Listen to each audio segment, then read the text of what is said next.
तो hey guys, welcome to my channel and I hope आप लोग बहुत अच्छे होंगे। और सुबह की हो चुकी है शुरुआत और आज हम पढ़ने जा रहे हैं आधुनिक भारत का इतिहास। बिपिन चंद्र का ये बुक है। तो सबसे पहले तो इसको जानेंगे कि हम कैसे पढ़ें और इसके पॉइंट्स को कैसे हम लोग पॉइंट आउट करें। तो चलिए इसे स्टार्ट करते हैं, कहाँ से कैसे पढ़ना है। सबसे पहले मैं आप लोग को बता दूं कि इसमें कोई भी ऐसे पिक्चर्स नहीं दिए हुए हैं जो कि आपको इंटरेस्टिंग लगेगा। सभी ब्लैक एंड वाइट में लिखा हुआ है, तो पिक्चर्स आपको इसमें नहीं मिलेंगे। तो पिक्चर्स क्या होता है, अगर कोई बुक में अगर पिक्चर्स नहीं दिया हुआ रहता है तो थोड़ा इंटरेस्ट कम हो जाता है पढ़ने का। ऐसे पिक्चर्स दिया हुआ रहता है तो लगता है कि हाँ चलो वाओ क्या अच्छा दिया हुआ है, दिखने में अच्छा लगता है तो इंटरेस्ट भी बढ़ता है, तो व्यक्ति कुछ पढ़ने का मन भी करता है। लेकिन इसमें ऐसा नहीं है, तो थोड़ा इंटरेस्ट उतना नहीं होगा। लेकिन या आप लोग बड़े हो चुके हैं, एडवांस लेवल पे पढ़ना है, तो मोस्टली बुक में पिक्चर्स नहीं दिए हुए रहते हैं। तो मैं इसमें यही कहना चाहूँगी कि चलिए स्टार्ट करते हैं। और कैसे पढ़ना है, कहाँ से पढ़ना है। सबसे पहले मैं भी ली थी तो मुझे भी कुछ भी समझ में नहीं आ रहा था कि इसमें कहाँ से पढ़ें। अगर आपको कुछ भी समझ में नहीं आए कि कैसे पढ़ना है, कैसे पॉइंट आउट इसके लाइंस को पॉइंट आउट करना है, तो उसके लिए देखिए यहाँ चैप्टर वाइज ऑलरेडी यहाँ डिवाइडेड है। और चैप्टर वाइज तो आपको मिल ही जाएंगे, जैसे यहाँ पे जैसे मैं आप लोग को दिखाती हूँ। ये ऐसे वन करके 18वीं सदी में भारत में राज्य और साम्राज्य, तो ऐसे आपको ऑलरेडी पार्टिसिपेट करके मिल जाएगा पार्ट वाइज। लेकिन इसके अंदर जब आप पढ़ने बैठेंगे तो आपको अगर नहीं समझ में आएगा तो सबसे पहले, या फिर आपको इंटरेस्टिंग नहीं लगेगा पढ़ने में, बोरिंग लगेगा, तो सबसे पहले आप पैराग्राफ में इसे डिवाइड कीजिए, ठीक है। और सिर्फ इतने को ही 2-3 बार पढ़िए, जैसे कि मैं ऑलरेडी ऐसे यहाँ पे पढ़ के और अंडरलाइन की हूँ, ठीक है। अगर आप लोग को दिखे तो यहाँ पे ऐसे मैं अंडरलाइन की हूँ।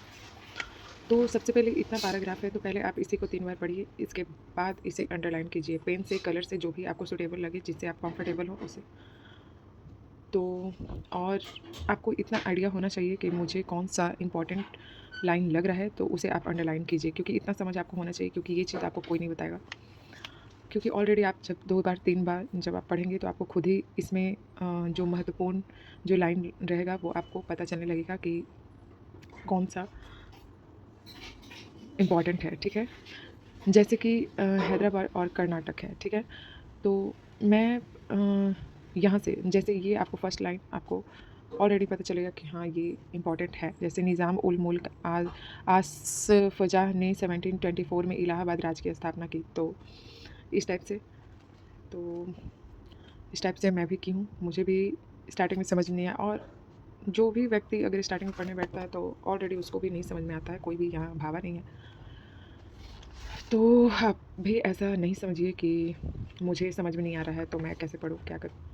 आप 1 बार पढ़िए, 2 बार पढ़िए, 3 बार पढ़िए, जिस टाइम आपको लगे कि हाँ, आप कंफर्टेबल हैं, अब आपको धीरे-धीरे सभी चीज़ें समझ में आ रही हैं, तो इसके बाद आप अंडरलाइन कीजिए और फिर इसके बाद फिर एक राउंड उसको पढ़िए। और अगर आपको इसमें घिच-पिच ऐसे लगता है तो आप इसे अपने एक पेज ले लीजिए, उसका नोट्स बना लीजिए, कॉपी पे लिख लीजिए। मुझे ऐसे इसमें सही लग रहा है, मुझे कुछ ऐसा दिक्कत नहीं है तो मैं इसी में छोड़ दी हूँ, इसे अलग नहीं लिखी हूँ।